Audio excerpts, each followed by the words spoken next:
नमस्कार प्रिय विद्यार्थियों, मैं डॉक्टर अनीता सुराना। हम पढ़ रहे हैं बीए पार्ट 2 का दूसरा प्रश्न पत्र। उसमें हमने पिछले व्याख्यानों में वैदिक धर्म के बारे में पढ़ा कि ऋग्वैदिक कालीन धर्म की क्या विशेषताएं थीं और उत्तर वैदिक काल में इसमें क्या परिवर्तन आए। इसके बाद अगला टॉपिक हमारा बौद्ध धर्म है। बच्चों, पिछले साल प्रथम वर्ष में प्राचीन भारत के इतिहास के अंतर्गत आपने बौद्ध धर्म का उदय और उसके उदय की परिस्थितियां तथा महात्मा बुद्ध के जीवन के विषय में पढ़ा है। और यदि आप उन्हें फिर से पढ़ना चाहते हैं तो मेरे YouTube चैनल पर उससे संबंधित व्याख्यान उपलब्ध हैं। आज हम बौद्ध धर्म की शिक्षाओं के विषय में पढ़ेंगे। बौद्ध धर्म के मूल सिद्धांत उनके धर्म ग्रंथ त्रिपिटक में मिलते हैं। त्रिपिटक सम्मिलित रूप से विनय पिटक, सुत्त पिटक और अभिधम्म पिटक को कहते हैं। विनय पिटक में बौद्ध भिक्षुओं के लिए आचार विचार के नियम हैं। सुत्त पिटक में बुद्ध की धार्मिक और नैतिक शिक्षाएं हैं तथा अभिधम्म पिटक में उन शिक्षाओं में निहित दार्शनिक सिद्धांतों का विश्लेषण है। महात्मा बुद्ध के मूल उपदेश सरल एवं व्यवहारिक थे। आध्यात्मिक एवं दार्शनिक प्रश्नों जैसे आत्मा, परमात्मा, सृष्टि आदि के विवेचन एवं उनसे संबंधित विवादों की चर्चा को बुद्ध अनावश्यक और मनुष्य के लिए अव्यावहारिक मानते थे। उन्होंने कहा है कि जैसे किसी व्यक्ति के पैर में तीर लग जाए और उस समय तीर निकालने के स्थान पर यदि वह सोच विचार में लग जाए कि यह तीर किसने फेंका है, उसका रूप कैसा है, तीर फेंकने के पीछे उसका क्या प्रयोजन है आदि ऐसे ही दार्शनिक प्रश्न हैं। बुद्ध के अनुसार इसी को दृष्टियों का जंगल, दृष्टियों का जाल और दृष्टियों का बंधन कहते हैं। इनमें फंसा व्यक्ति दुख से मुक्त नहीं हो सकता। इन प्रश्नों के सोच विचार में उलझने के स्थान पर व्यक्ति को अपनी तात्कालिक समस्या, दुख के निवारण की ओर ध्यान देना चाहिए। बुद्ध अपने उपदेशों में प्राय कहा करते थे, भिक्षुओं, मैं दो ही बातों का उपदेश देता हूँ, दुख और दुख निरोध। दुख संसार है और दुख निरोध निर्वाण है। बौद्ध धर्म के सिद्धांतों की आधारशिला उसके 4 आर्य सत्यों में निहित है। ये 4 आर्य सत्य हैं दुख, दुख समुदय अर्थात दुख का कारण, दुख निरोध और दुख निरोध मार्ग। बुद्ध के अनुसार प्रथम आर्य सत्य दुख है। मानव जीवन दुखमय है, चारों ओर दुख ही दुख है। स्वयं महात्मा बुद्ध के शब्दों में जन्म भी दुख है, वृद्धावस्था भी दुख है, मृत्यु भी दुख है, अप्रिय मिलन भी दुख है और प्रिय वियोग भी दुख है। इच्छित वस्तु की अप्राप्ति भी दुख है। मृत्यु भी दुख का अंत नहीं है, क्योंकि मृत्यु के बाद पुनर्जन्म है और इसी प्रकार यह जन्म मरण चक्र चलता रहता है और मनुष्य निरंतर दुख भोगता रहता है। दुख का भाव प्रवण वर्णन करते हुए बुद्ध कहते हैं कि इस संसार के सुदीर्घ मार्ग में दौड़ने वाले, इस जन्म मरण के चक्कर में फंसने वाले प्राणियों ने बार बार जन्म लेकर रो रो कर जो आंसू बहाए हैं वह महासमुद्रों के जल से भी अधिक है। दूसरा आर्य सत्य दुख समुदय है। यह चारों ओर जो दुख दिखाई देता है, आखिर उसका कारण क्या है? दुख समुदय के अंतर्गत इसी कारण को स्पष्ट किया गया है। बौद्ध धर्म के प्रतीत्य समुत्पाद के नियम के अनुसार सृष्टि का चक्र कार्य कारण श्रृंखला में बंधा है। कारण के होने पर कार्य होता है, यह नियम अटल है। इसीलिए दुख का भी कारण है। दुख का मूल कारण अविद्या या अज्ञान है, जिसका अर्थ है अपने वास्तविक स्वरूप के बारे में मिथ्या धारणा। अविद्या से सुखों की तृष्णा और इच्छा उत्पन्न होती है, जो मनुष्य को अंततः दुखों के महासागर में डुबो देती है। तीसरा आर्य सत्य दुख निरोध है। जिस प्रकार संसार में दुख है, दुख समुदय है, उसी प्रकार दुख निरोध भी संभव है। यदि दुख का कारण हटा दिया जाए तो दुख का निरोध हो जाएगा।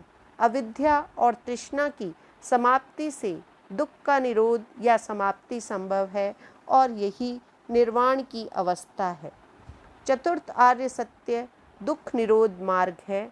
अविद्या और तृष्णा के विनाश के लिए महात्मा बुद्ध ने दुख निरोध गामिनी प्रतिपदा का विधान रखा है, जिसे हम अष्टांगिक मार्ग के नाम से जानते हैं।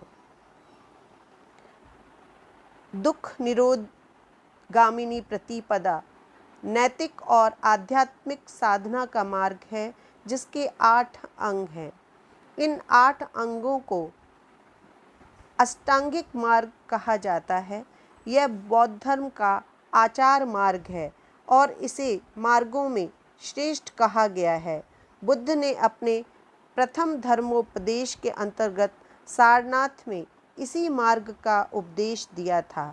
इस मार्ग के महत्व के विषय में स्वयं बुद्ध का कथन है कि जिस प्रकार गंगा, यमुना, अचिरवती, सरयू, मही नदियाँ पूर्व की ओर बहने वाली समुद्र की ओर अभिगामिनी होती हैं, उसी प्रकार अभ्यास करने पर आर्य अष्टांगिक मार्ग निर्वाण की ओर ले जाने वाला होता है, निर्वाण की ओर अभिमुख करने वाला होता है।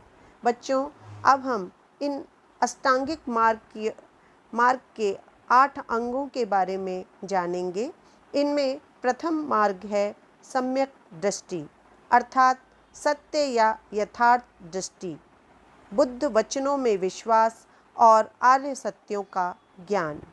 दूसरा मार्ग है सम्यक संकल्प, सत्य संकल्प या सही विचार, अर्थात आर्य मार्ग पर चलने का दृढ़ निश्चय।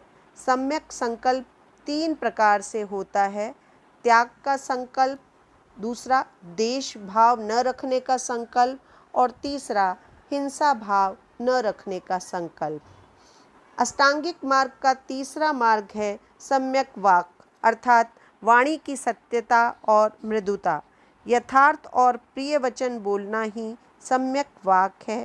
त्रिपिटकों में कहा गया है कि असत्य और व्यर्थ की बकवास, कठोर वाणी और चुगली से रहित वाणी ही सम्यक वाक है।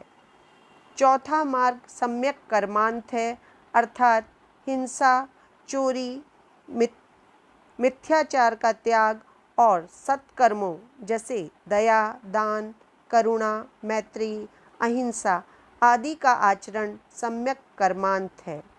पांचवा मार्ग सम्यक आजीव है, जीविका के लिए ऐसे साधनों का उपयोग जो सदाचार पूर्ण हो और दूसरे शब्दों में न्यायोचित हों। स्वयं बुद्ध कहते हैं कि लोग विष, शस्त्र, मदिरा, मांस बेचकर, झूठे नापतोल से ग्राहकों को धोखा देकर, दासों, नौकरों एवं जानवरों का व्यापार कर आदि से जीवन निर्वाह करते हैं। ये सब मिथ्या आजीव हैं और इन्हीं आजीविकाओं का सहारा ने लेकर सदाचार से जीवन यापन करना ही सम्यक आजीव है। छठा मार्ग सम्यक व्यायाम है, अर्थात नैतिक, मानसिक और आध्यात्मिक उन्नति के लिए निरंतर प्रयास करना, अशुभ कर्मों का त्याग और शुभ कर्मों को उत्पन्न करने के लिए निरंतर प्रयत्नशील रहना ही सम्यक व्यायाम है।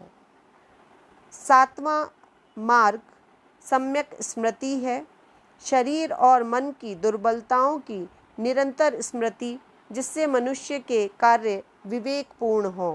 बौद्ध धर्म में सम्यक स्मृति को काफ़ी महत्व दिया गया है, क्योंकि यह विशुद्धि एवं ज्ञान प्राप्ति के लिए विशेष लाभकारी है। बुद्ध पुनः अपने शिष्यों को स्मृति और संप्रज्ञान से युक्त रहने के लिए कहते थे। सदा जागरूक स्मृतिवान भिक्षु ही तृष्णा जाल को काटकर निर्वाण प्राप्त करता है। 8वां अष्टांगिक मार्ग सम्यक समाधि है, जिसका अर्थ है चित्त की एकाग्रता और जिसका उद्देश्य निर्विकल्प प्रज्ञा की अनुभूति है। महात्मा बुद्ध ने संक्षिप्त रूप में शील, समाधि और प्रज्ञा को दुख निरोध का साधन बताया था। ये तीनों रत्न शील, समाधि और प्रज्ञा बौद्ध आचार शास्त्र की आधारशिला हैं। इन तीनों के अंतर्गत अष्टांगिक मार्ग के 8 अंग आ जाते हैं।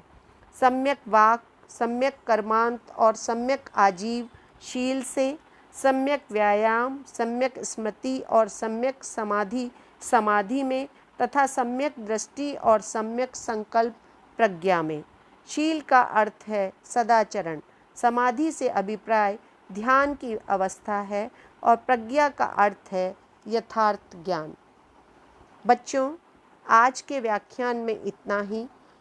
अगले व्याख्यान में हम बौद्ध धर्म की कुछ अन्य शिक्षाओं एवं दर्शन सिद्धांतों का अध्ययन करेंगे। धन्यवाद।